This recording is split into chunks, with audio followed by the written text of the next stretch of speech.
بسم اللہ الرحمن الرحیم۔ السلام علیکم ورحمۃ اللہ وبرکاتہ۔ آج آپ احباب کی خدمت میں بالوں کے مسائل کے حل کے لیے ایک عمل شیئر کر رہا ہوں کہ ایسے احباب کہ جن کے بال بہت گرتے ہوں یا بال بہت باریک ہوں یا اگتے نہ ہوں تو وہ احباب یہ عمل کریں۔ انشاءاللہ اس عمل کی برکت سے ان کے بالوں کے جملہ مسائل حل ہوں گے۔ وہ عمل یہ ہے کہ آپ سب سے پہلے 3 عدد پیاز لیں، ان کو کاٹ لیں باریک۔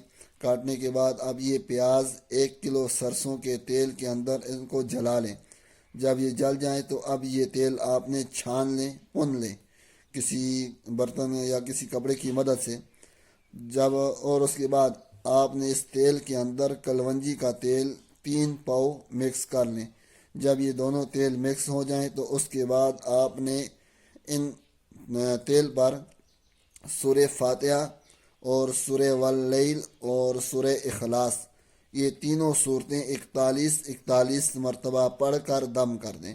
اول آخر درود ابراہیمی 11 بار یہ پڑھ کر دم کریں۔ دم کرنے کے بعد اب یہ جو تیل ہے یہ اپنے بالوں میں لگائیں۔ انشاءاللہ اس عمل کی برکت سے ان کے بالوں کے جملہ مسائل حل ہوں گے انشاءاللہ۔